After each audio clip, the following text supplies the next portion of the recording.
Uh,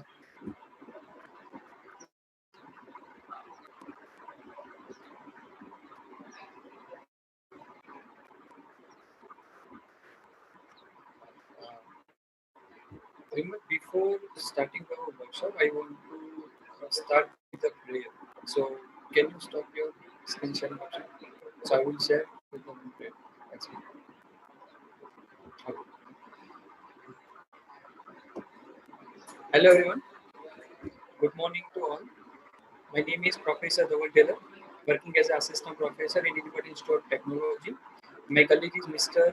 or Professor Minesh Joshi. He is also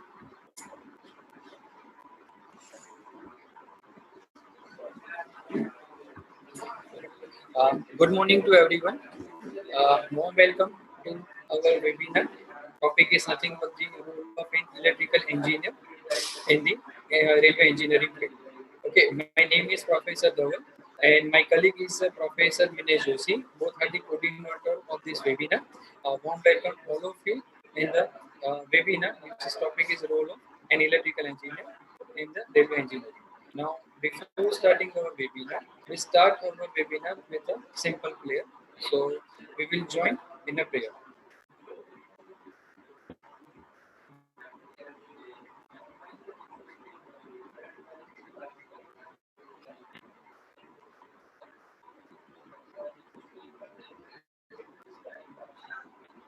या कुन्देन्दुतुषारहारधवला या शुभ्रवस्त्रावृता या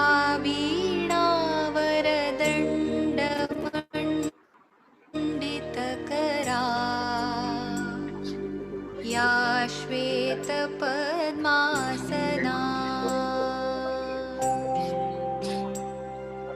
या ब्रह्माच्युतशङ्करप्रभृतिभिः देवैः सदा वन्दिता सा मां पातु Saraswati Bhagwati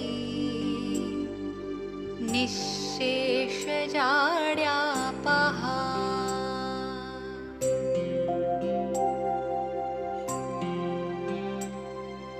शुक्लां ब्रह्मविचारसारपरमाम् आद्यां जगद्व्यापिनीं वीणापुस्तकधारिणीम् अभयदाम् जाड्यान्धकारापहा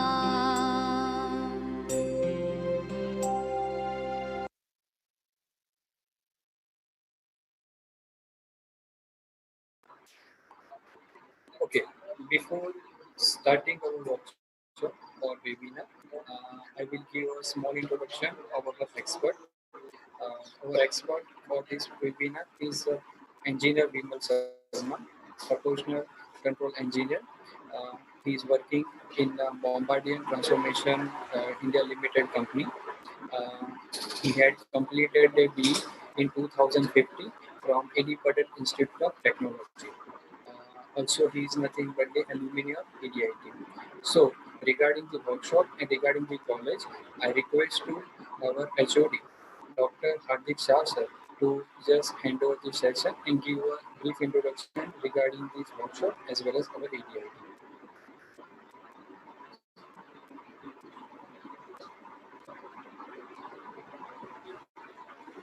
So, Dr. Hardik Shah sir.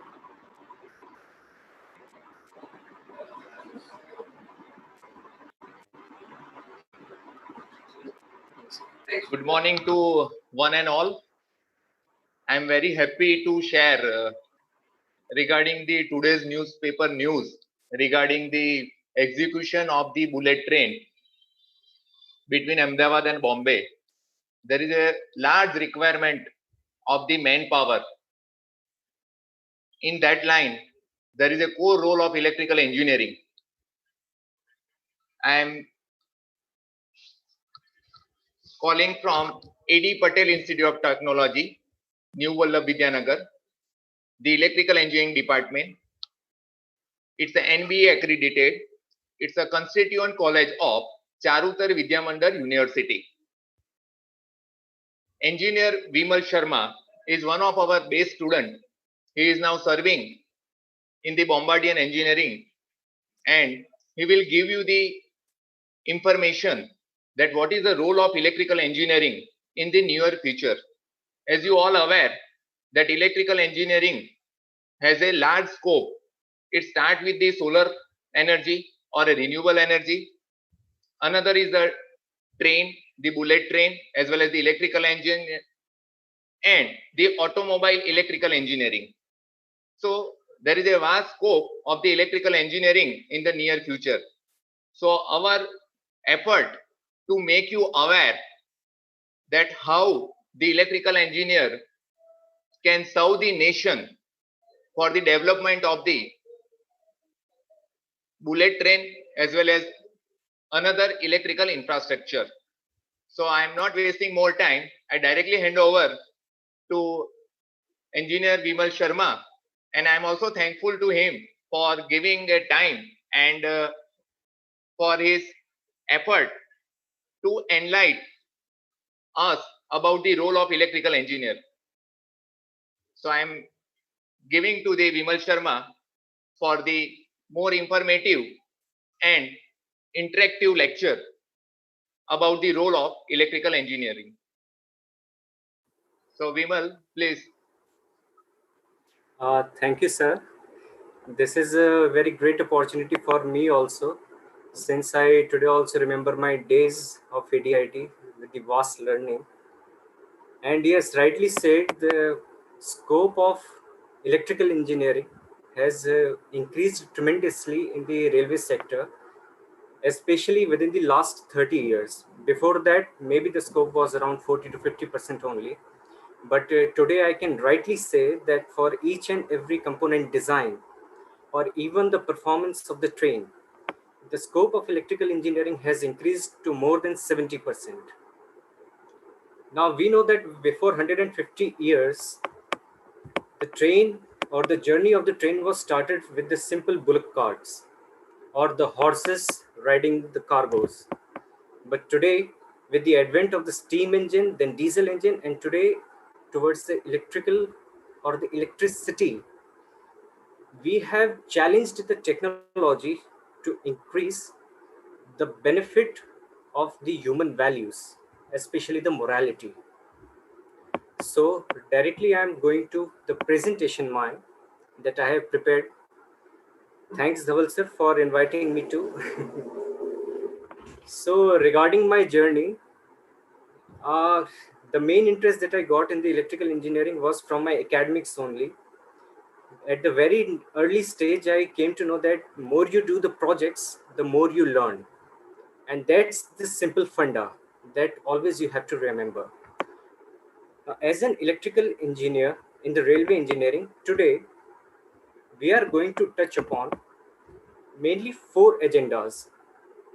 Firstly, the general know-how, the performance characteristics based on which you define the train, the propulsion system architecture that drives the entire train, and a very simple simulation that I have prepared last week only. So I hope you will enjoy the show. And whatever you have the questions, you can note it down and we will take it at the end of this presentation. So let's begin. So from the general know-how, in India especially, we define the trains into four parts. That is locomotives, electrical multiple units, that is EMU, multiple electrical, mainline electrical multiple units, that is MEMU, and the metro trains. The more we see are the locomotives. Whenever you go to your nearest railway station, this is the kind of picture that you generally see. Now, from the outside, from the layman's perspective, you have to firstly see that what kind of train is it. Now, you can define it from the name that is given on the front side. It is generally written as WAG 12, which is not currently in service, but it has been manufactured at the Madhupura factory. WAG 9, WAG 6, WAG 7. These are the newest generations. Now, how do you define these names? Suppose if it is written as WAG 12, so the full form becomes W for the kind of gauge on which the train is moving. If it is wide, it means it is running on the broad gauge, which is 1676 mm wide. The second letter defines the type of power that is drawn by the electrical engine or the locomotive. If it is A, it means it is running on AC power. If it is C, it is running on DC power. If it is a combination like CA, it means it is running on AC and DC both. Similarly, if you are getting a letter D, it represents that it is a diesel engine. The third letter or the letter after defines the type of train for which it has been defined to provide its own service. Like if it is G, it's goods service, P for passenger, and for mixed service, that is goods and passenger both. Another one is mainline electrical multiple unit. Now, these kind of trains you must have seen if you have traveled between Ahmedabad and Vadodara or Surat and Vadodara. Now, here, just remember, when we talk about a locomotive, it is a single engine which is drawing the rest of the trailer cars. But when we talk about mainline electrical multiple unit, the concept of basic units comes. That is, the entire train has been powered in a group of 3 or 4 cars in that manner. So if you divide like it's a 12 car and each basic unit is formed of 4 cars, and if you differentiate all of the groups, then they can behave as an independent trains. So the power has been consistently divided along the entire train. That's the main difference between the locomotives and the rest of all the trains, that is MAMU, EMU, as well as the metros. The another feature here is the acceleration and the deceleration rates for the locomotives is the lowest, while for the MAMU, it's comparatively higher than the locomotives. And as you can see, the image on the right hand side below, DMC means a driver motor coach. That is, driver will drive the car, and M defines that that particular car is having the motors which is going to drive that particular unit. And there are some additional features like fire safety, CCTV, auto door closure, and whatnot. The next classification is electrical multiple unit. MAMU and EMU are almost same. The only difference is the acceleration and the deceleration rates and the type of gauge on which it is going to run. Like mainline or MAMU, it generally runs between the cities. And if you talk about the EMUs, the best example that you can get is Mumbai local. It is having its separate line and it is traveling within the city. Acceleration and deceleration rates are comparatively higher than the MAMU. And the fourth classification that we all love are our metro trains. Now, as usual, the highest acceleration and deceleration rates that we get is in metro trains. The best example that you can think of are the Delhi metros. Now, just remember one more point here, that the interstation distance, that is the distance between the two stations for each kind of train varies, and it is the lowest for the metro trains. Why? Because within the city we are having multiple stations at a very narrow distance, somewhere around 1 to 1.5 kilometers. So you have to continuously start and stop your train. Hence the acceleration and deceleration rates that you require are the highest for this. Now, after knowing the main types of trains that are already in service within the country, you have to consider certain environmental challenges that we face during the working of all of these trains. Now, within the country like India, our demography is so wide that each and every place has its own challenges in terms of climate, in terms of temperature, in terms of the mountainous regions, or whether they are plains or the deltas, and each and everything will directly affect the entire performance of a train. For example, firstly, we talk about the train resistance. Mainly, I believe that some of you are from the final engineering, so you must have heard about this train resistance. It generally has three parameters which consist of the self weight, the resistance which is provided according to the movement of the train and it's directly proportional to the velocity, and finally the air resistance, which again defines the thrust which the train is going to suffer when it is going at a higher speeds, and it increases directly proportional to the square of your velocity. Gradient means whether your train is going to rise or it's going to uh, what you can say, go down the hilly region.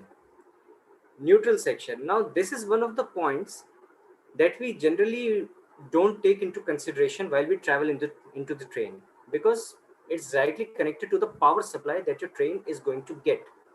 Now, every 25 to 30 kilometers, there is a change of substation between the two stations.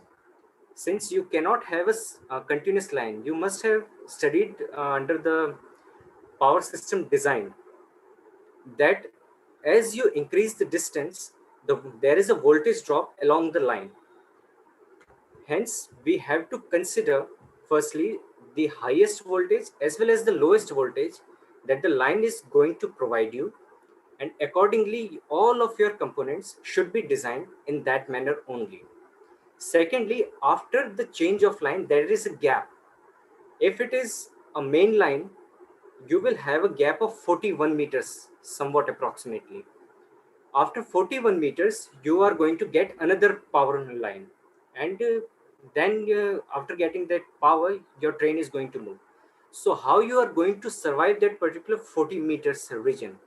For the metros, the distance is comparatively smaller, which is 10 meters approximately. Weather and temperature, as we know, if we go to Kashmir, it's a highly snowfall area.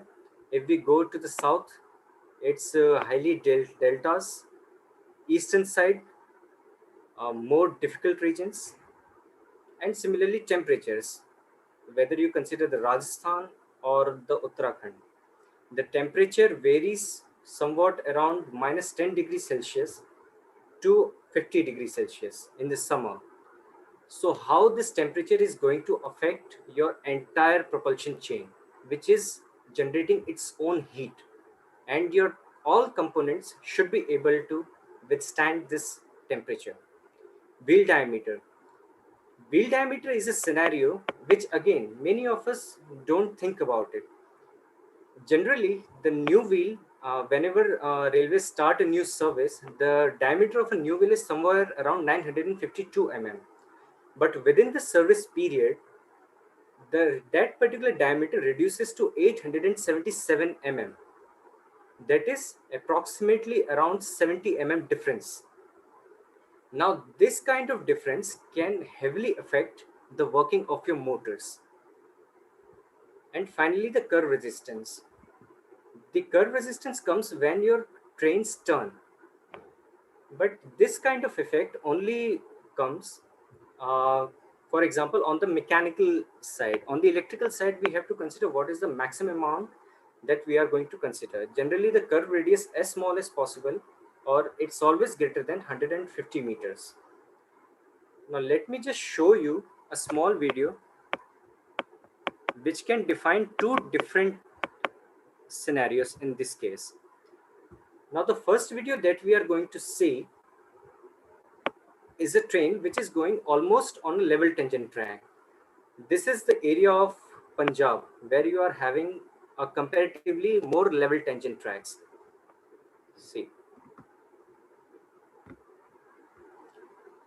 Is sound okay?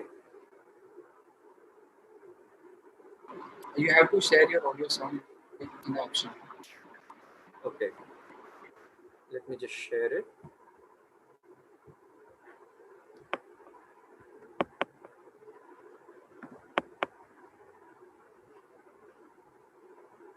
Screens. In a share option, we have options. Once you just share a video, then on the upper right hand side, Share you have screen. option. So Okay. right Can you hand, tell me once more? view, yeah, upper right hand side, you go on upside. You go on upside. The upside, yeah. View option. In that one, you have an option like a share computer audio. Cloud disable hand share computer sound. Okay. Yeah.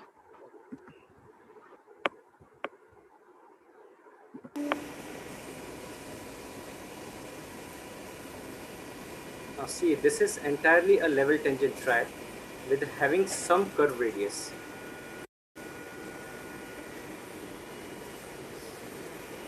This is the driver cab, a screen which continuously tells driver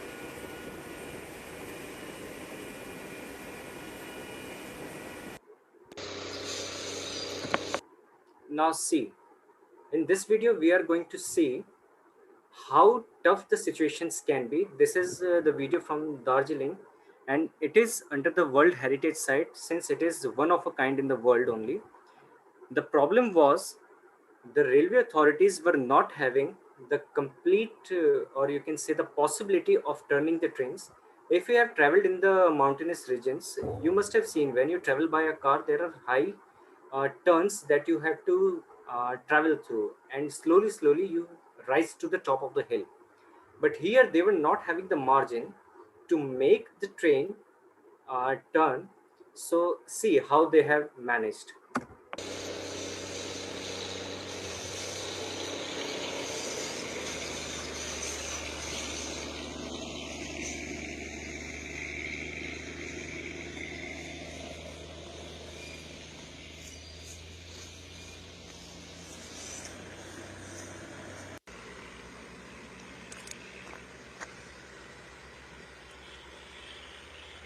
That's one direction and the first stop.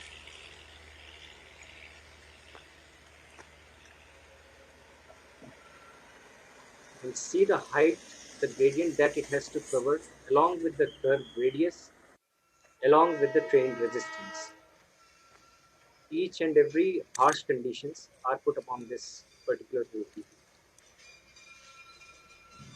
It has changed the direction and has started coming in the reverse.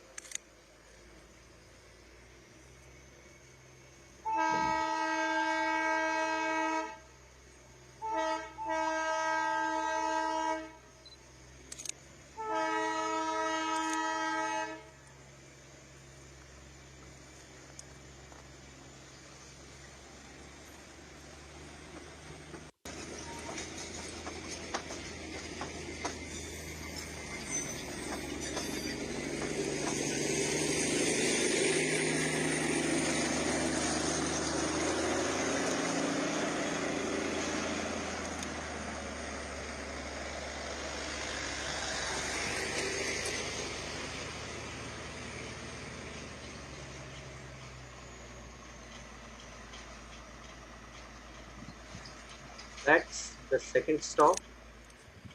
Finally, one more time, it will reverse or going in the original direction from which it was coming.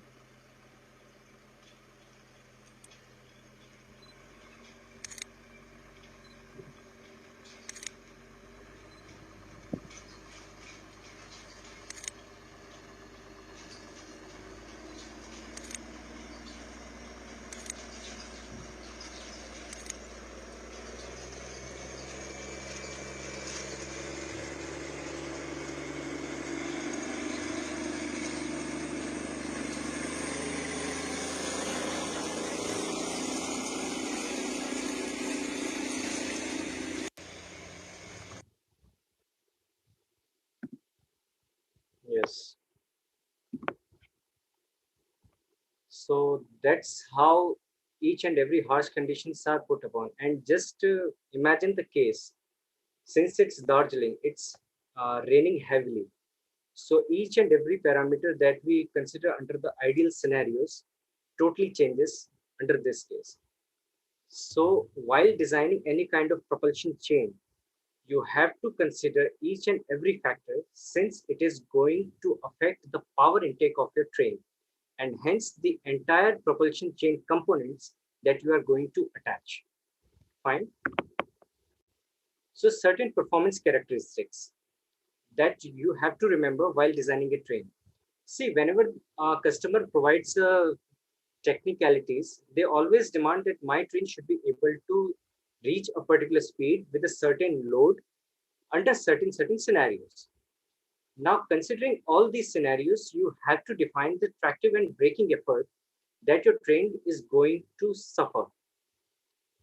So, considering each and every weight and considering the resistances by using simple law of mechanics that you must have studied under 11th or 12th standards, you have to reach the maximum force that is going to apply on your wheel. So, under this case, the left curve shows you the tractive effort. Now, just remember this particular point. This is the maximum power point. The curve is tractive effort, that is force, versus speed, the velocity. So if you multiply both these terms, you get a power. F into V is power. So the maximum power that you get is at this particular point. Now, if you see this in a different manner, the power versus velocity, it will be like this particular region will be a constant torque region. So it will come as a rising slope. Here in the second, when we say inverse hyperbolic, means force into velocity will remain constant.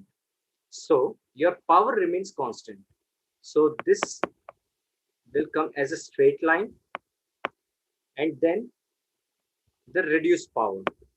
Inverse square hyperbolic, that is force into velocity square will remain constant. And similar type of curve we have to define for the braking effort. Another thing, this is very important because suppose if you are not meeting certain requirements and if you have to change these curves, then always remember that if you start increasing the maximum tractive effort, that is this particular line on the upper side, it is going to definitely affect your entire gear train or the drives. While if you move this point on the right hand side, that is here, it's going to affect your converters. So there is a trade-off between both these things. Another one is acceleration and deceleration, based on which you have to define the characteristics of a particular kind of train. As we have already mentioned that for the locomotives, the acceleration and deceleration rates are minimum and it increases slowly towards the metro trains. Now, all these performance characteristics are obtained under different loading conditions as mentioned by the customer. Customer in our case are all the metro authorities and the Indian Railways. The loading conditions can be AW3, AW2, AW21. What these particular terms that I'm saying defines that how much passenger are going to sit. Even there was a case where you have the customer said that you have to connect a cable between the two trains in such a way that it should be able to handle 4 passengers. Now, as a service provider, we have to ask that why do you require such strong cables? Because this is the reality in India that sometimes at some places, the passengers are sitting in between the trains on those particular cables, which increases the threat of breaking those cables. So you have to make it so strong that it should be able to withstand at least 4 to 10 passengers, because we don't know how much loading it can take. And apart from that, another important parameter which is normally considered nowadays is specific energy consumption. That is how much energy your train is going to consume for per turn or per unit weight and per unit distance. So now let's come to our core, that is propulsion system architecture. Now this is a very simple diagram that generally defines the working of a train. The train takes the power from the pantograph. Voltages can be different, as I said, depending upon the demography, depending upon the country and the power that it provides. It can be 25 kV AC 50 Hertz, somewhere 60 Hertz, 16 kV 25 Hertz, then DC supply ranging from 1500 volts to 2500 volts. So it changes place to place. We have to, as usual, measure this voltage that we are getting as well as the current, followed by the line circuit breaker. The line circuit breaker in our case is a vacuum type, so vacuum circuit breaker, and then the power comes to the transformer, which steps down the voltage,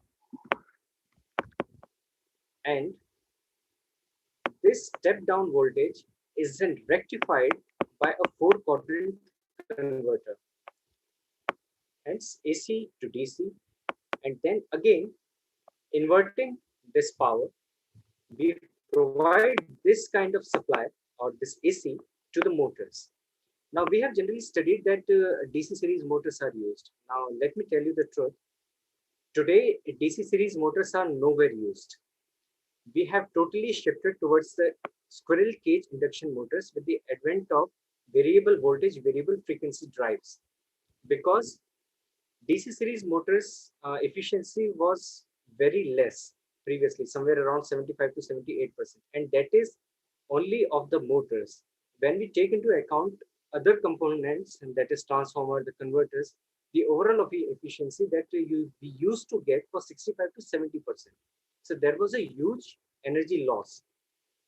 Hence, we moved towards these kind of squirrel cage induction motors with a triple VF, that is variable voltage, variable frequency drives. Now, believe me, when I'm telling you this, the efficiency of these squirrel cage induction motors, or more appropriately, the traction motors that we connect, is more than 94%, that is 94 to 95% under standard conditions.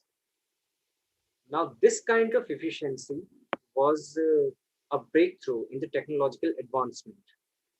Also, the GTOs, previously we used to use GTOs, and in somewhere around 2005 we stopped it and moved towards the IGBTs, that is insulated gated bipolar transistors.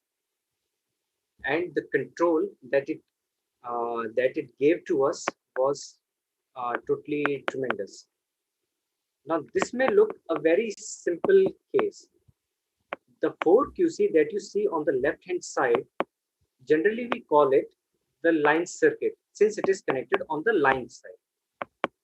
And the 4QC that we are seeing on the right-hand side, we call it motor circuit.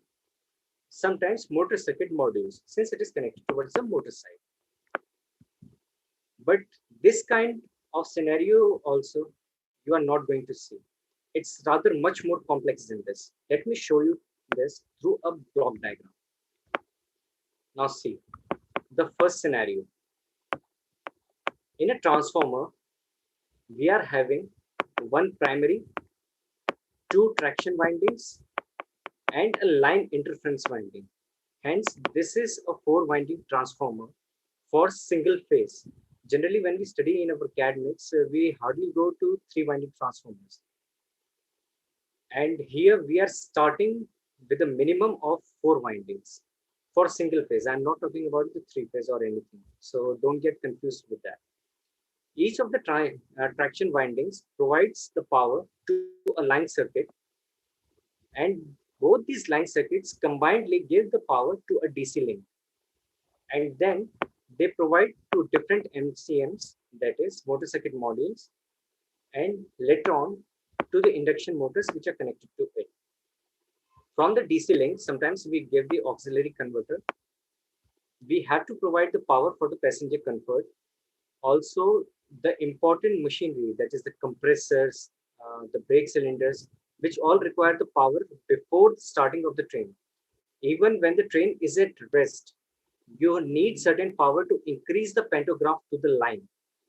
For that, you have to get certain amount of air pressure, and that air pressure needs to be built up in the main cylinder, which again requires a compressor. Compressor requires an electrical power. So from where you are going to get that particular power?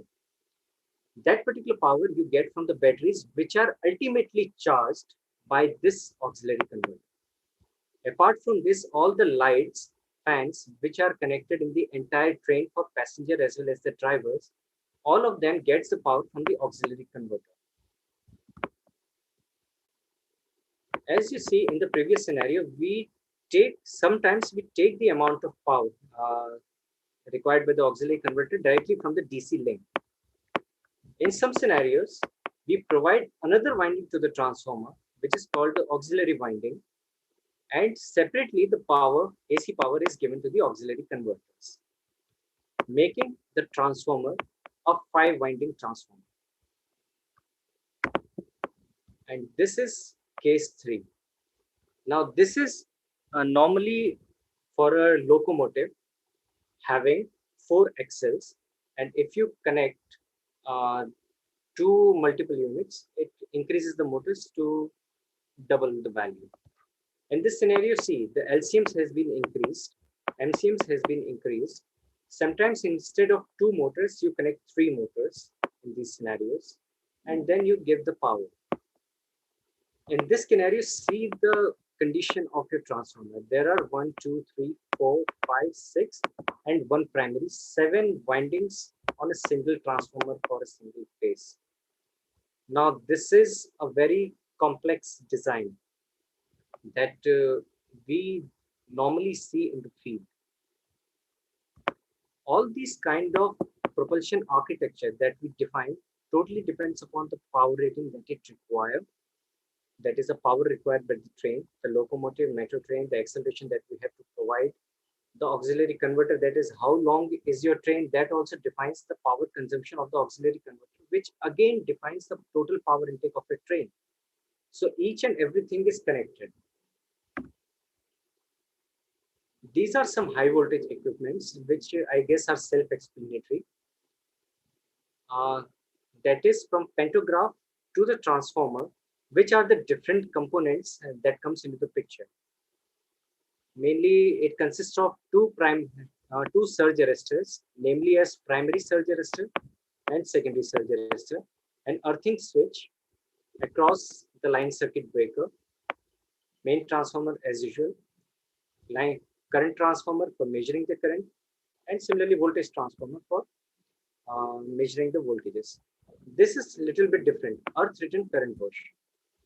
You need to provide the earthing, that is the second end of the primary winding of the transformer, somewhere.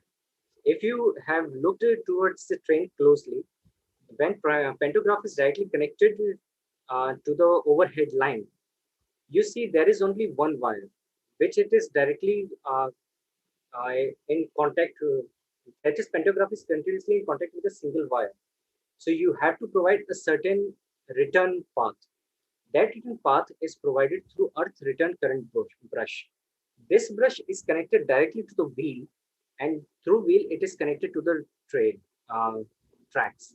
So that's how your circuit is completed. So let's have, I will touch very little bit about the transformer since it's out of your books.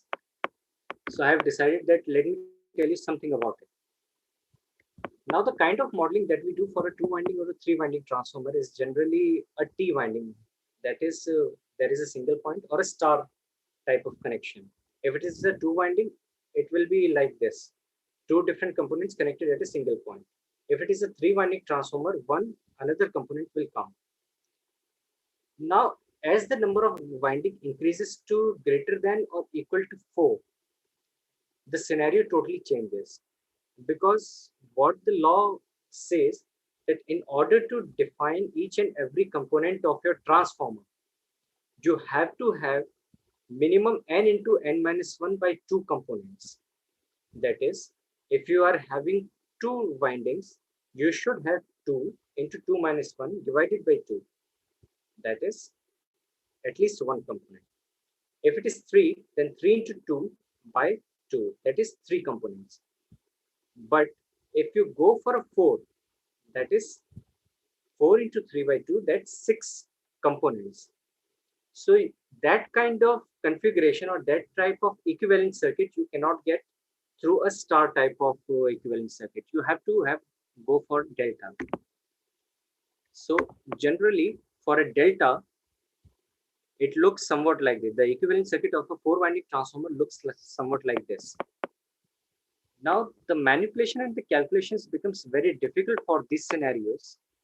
So we convert it towards a more appropriate form or a very simplified form, which looks like this. And this is similar to a tertiary or a star type of equivalent circuit that that is very easier to manipulate and do calculations. So yes, it is very interesting. So I decided that let me try a certain simulation which can be able to define the working or the type of effect that you see on the overhead equipment because of the running of a vehicle. So the architecture that we studied in the first case, this one. I have prepared a model considering the case one, that is we are having two 4QCs on the line side and 2QCs on the motor side with a transformer.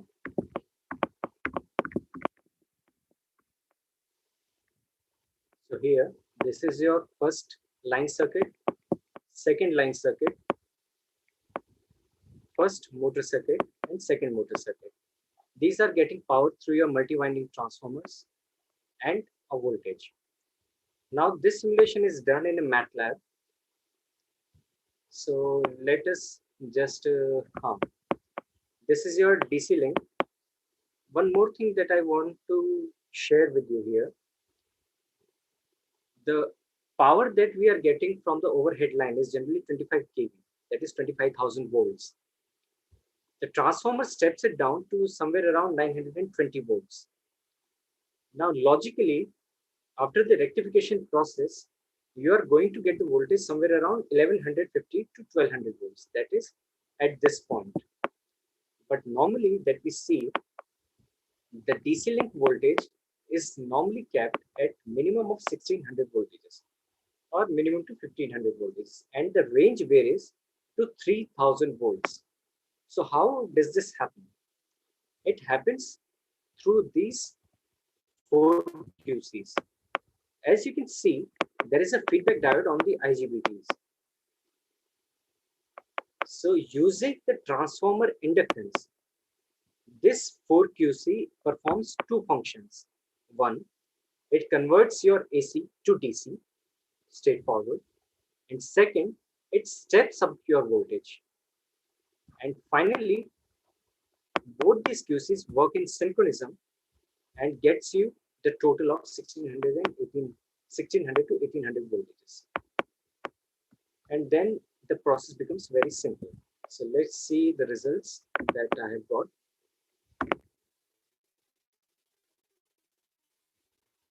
Now, on a traction winding 1, the kind of current that you are seeing is very, what you can say, it's having very high amount of harmonics. Similarly, on the traction winding 2, why? Because the switching frequency for the line side circuit is as low as somewhere with 350 hertz. Now, this kind of switching frequency is very, what I can say, very bad for the line side because it creates a high amount of harmonics. It's a very simple rule. If you increase the switching frequency, it decreases the life of your IGBTs. While if you reduce the switch frequency, it increases the number of the amount of harmonics that you are going to inject into your power system. And when you connect them both, the scenario becomes too bad, which we do not prefer. see how much is the THD. Now, if we go, so how are we going to solve this problem? We have to go somewhere in between. So what we do, we should keep the switching frequency as low as possible, but with a simple modification that we should shift the pulses when the IGBT is going to fire. If we are having two line circuits, the switching will be shifted by 180° by 2, that is 90° each. If we are having 3, then 60-60°. So see the performance that we gave. This particular concept is called interlacing that I have written on the left side. See, as usual, the winding 1 current is like this and traction winding 2 current. Now, this time the current that you are going to see on the primary is much more smoother. And see how much it has reduced the total harmonic distortion.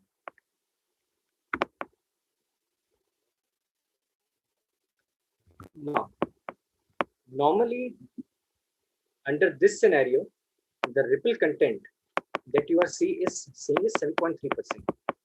Now, we generally do not like this.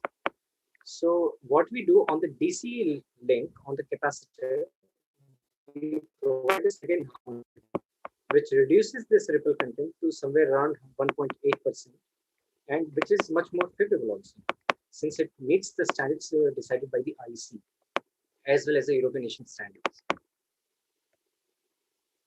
Now, one thing, there was an extra winding in the transformer, which was named as LIF. This is called the line interference winding or line interference filter. This LIF is a combination of an inductor as also a capacitor, and it's somewhere tuned around 900 to 1000 volts. If we are not connecting that particular LIF, the THD is around 5.23%. Now, this kind of THD is not at all accepted by the railway authorities. So what we do, we provide a line interference winding tuned at a certain frequency, which should be able to remove the harmonics that we are seeing in this range. So after attaching that line interference winding, see the difference that you have got here. The frequency that it was tuned is totally nullified, and hence the total harmonic distortion has been reduced to 4.31%. So these are the amount of currents that we are getting. Now, the one thing that we are having multiple basic units. So as you connect the different basic units, the amount of harmonics that is all are going to add up simply. And in that particular scenario, you are getting this much THD. This can be further reduced if we tune the second basic unit and the third basic unit in such a way, using the similar concept of interlacing, that this overall THD can be reduced to less than 3%, and it's done. So saying, where are electrical engineers in overall these scenarios? Firstly, whenever a tender comes, then when we have to bid it, we have to design the architecture as well as the not the detailed design, but the performance characteristics and how much power it is going to consume. So it becomes an utmost requirement by the bid authorities, whether in the company, to get the correct idea, since ultimately it's all about the cost. It's all about the profit that you are going to make. If you have designed something incorrectly, or you have not given the values correctly, it's going to be, it incurs a high penalty over the company from the railway authorities only, which you are not going to handle, considering the energy consumption also. So yes, in bids, they are required. If we have won the bid, then there is a detailed design. Generally, we go in 3 stages: conceptual design, preliminary design, a detailed design. After the detailed designing, we have to make a prototype, and this prototype should be tested on the floor. A detailed testing needs to be done, and similar thing needs to be demonstrated to the concerned authorities. And once it gets cleared, you have to give it into the series manufacturing. So in all these stages, we are required. Another, system and control architecture. All these things, there is a certain thing that you should understand. Mechanical engineers generally design the caps and the placement of each and every component.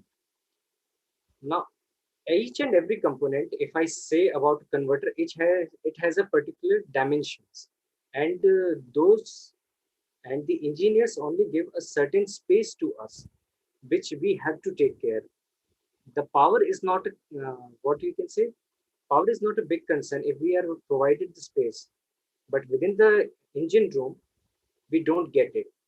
Let me just share a small photo.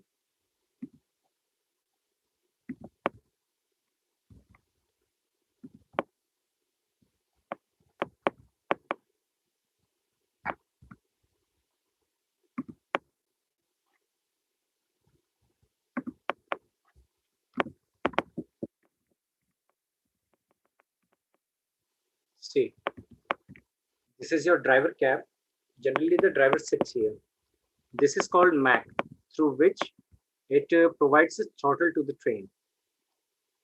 These are different equipments like pantograph up and down, line circuit breaker close open, and so on. Certain values for the speed. This is your HMI, human machine interface, and these are different pressure cylinders, the gauge for that. Now, when you look into the engine room, see how the constrained space you get. Now, you have to design each and every electrical component in such a way that it shall meet the performance requirement, considering you are not violating any of the dimensions that are being provided to you. And this becomes very risky. See, you cannot directly look here that where the transformer has been stored. It has been stored directly under beneath this area, and this is the coolant on the left side, which directly cools your traction transformer. These are different panels. This particular here area, this is your converter area, where each and every component, where we have studied about LCs, MC, line circuits, motor circuits, each and every component are stored in this particular area. Different MCBs. This is the panel that contains those MCBs. And exactly this is a mirror image, like the components that you are seeing on the right hand side here will be exactly situated on the another end of the cab at the last. So it's a mirror image of each other with a slightly inverted way.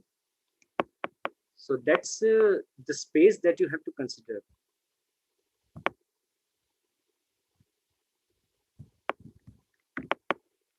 HMI. This is how your train looks, one of the photos.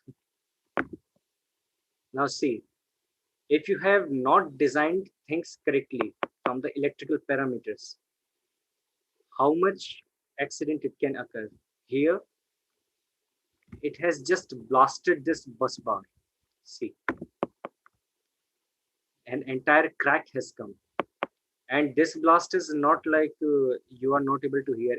And the entire shed can hear that, okay, one converter has been blasted. See the debris that you can see.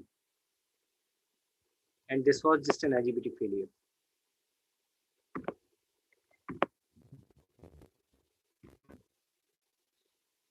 These are some of the panels for pantograph and all. Pantograph, brake cylinders. This is how your pantograph looks directly over the train.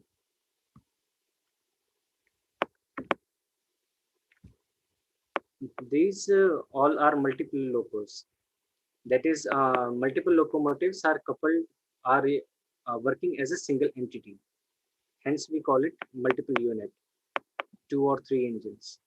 Now here that you are seeing are 3 engines, 1, 2, and directly at the end where you are seeing the red light is the third engine, and all are coupled.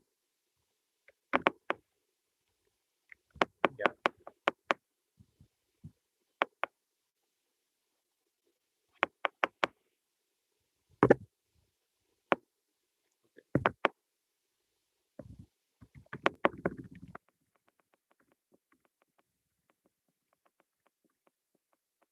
So let me just come back to this point.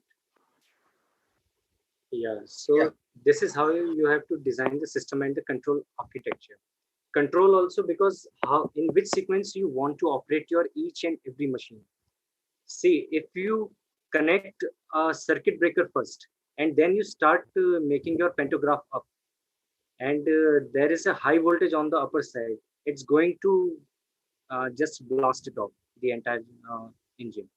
So as a safety also, you have to properly provide the sequence. Okay, firstly this component, then second component, then you have to charge your DC link in a certain particular way.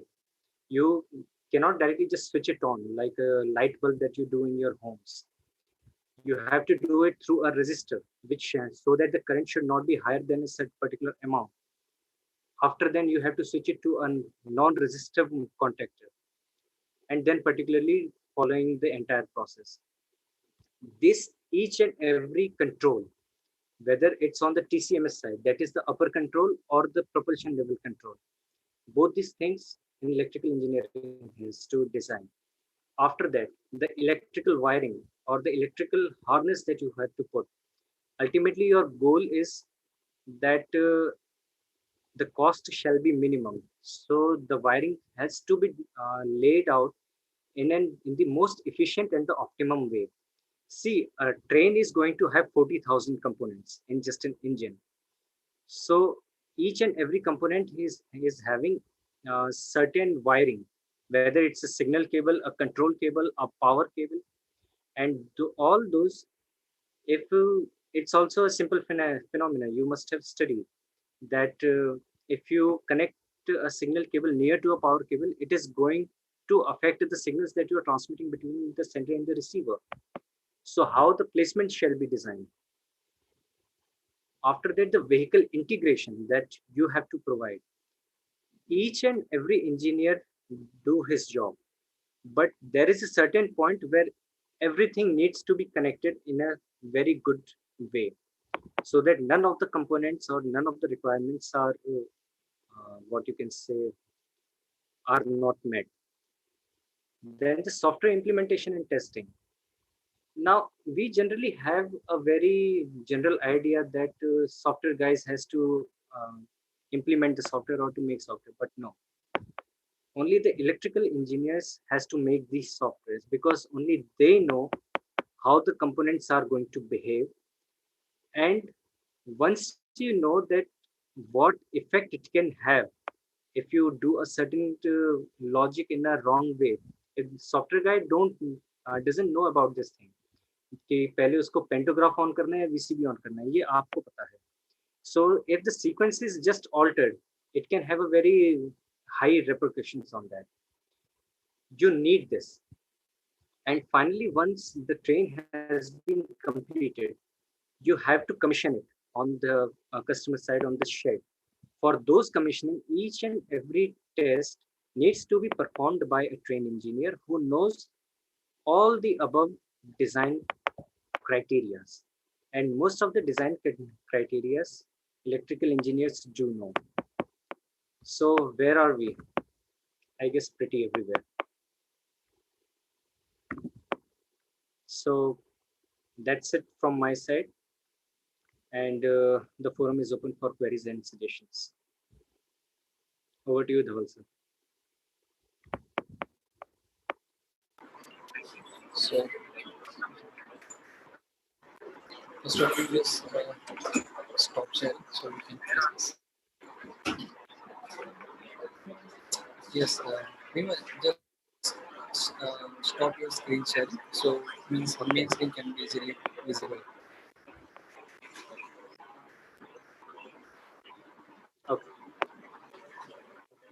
So if anyone have a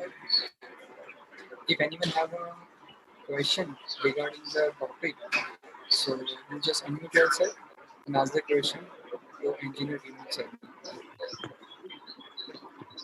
Okay, so if anyone have a question, you just unmute yourself. Then we take the vote of thanks for the seminar. Yeah. Jamin have some question? Yes, I can ask. Yes, sir. Yes, sir. Uh, Myself, YK Sharma, ex-superintending engineer, MGVCL. Oh, previously, railway department was depend upon the Gujarat Electricity Board as far as the Western Railway is concerned. But from the last year, that is switch over to their own generation. So I want to know what is the maximum demand of Western Railway. Second question, how they are managing power supply for traction.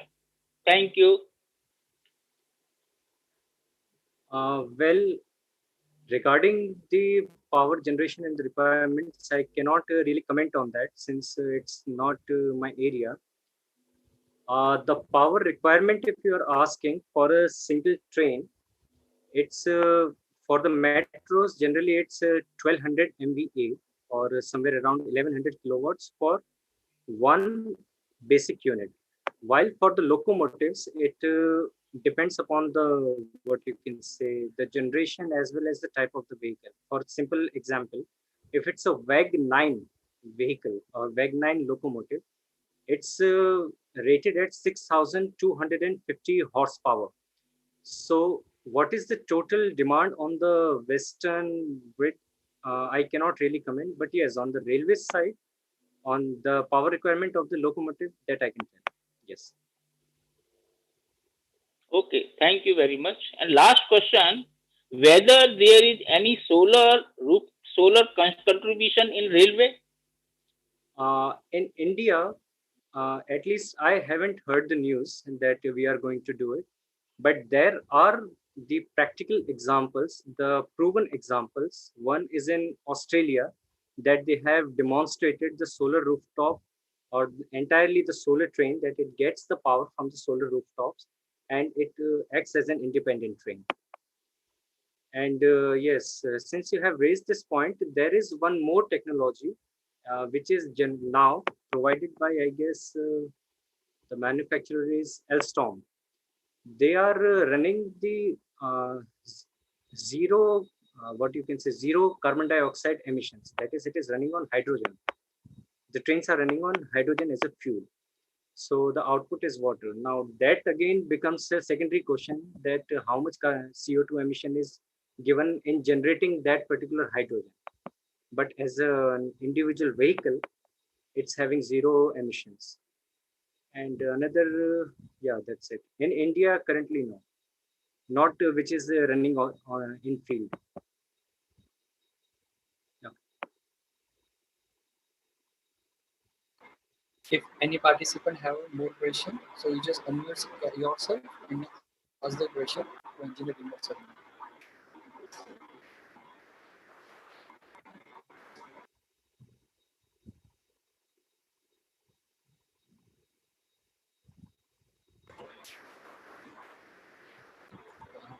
Okay. Thank you all of you. So I just tell the Minesh Joshi sir, Professor Minesh is one of the coordinator on this workshop. You just give a vote of thank to Vimal Sharma. Okay, good morning to all of you. It's my pleasure to say vote of thanks to all of you.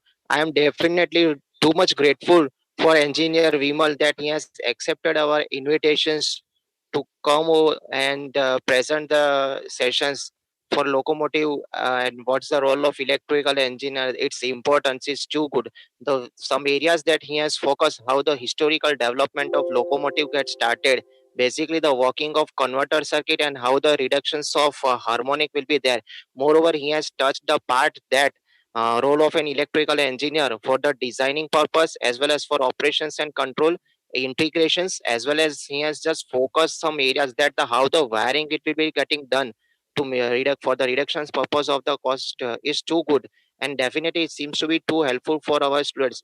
Definitely, I'm again saying, Vimal, thank you very much that you have just spent your time for us as well as for our participants to just to sharing your knowledge with us. Even I am really very grateful to Charutar Vidya Mandal, ADIT College, Dr. Vishal Singh sir, Principal of ADIT College, Dr. Hardik Shah sir of Electrical Engineering, Head of Electrical Engineering Department, as well as the coordinators and teaching and non-teaching staff, all who helped us. Even moreover, I would like to say thank you very much for all the participants to come and enjoy the sessions. It's your presence is too good for us, and it's just inspiring us to conduct such kind of the event in the future also. So I'm in, at last I can say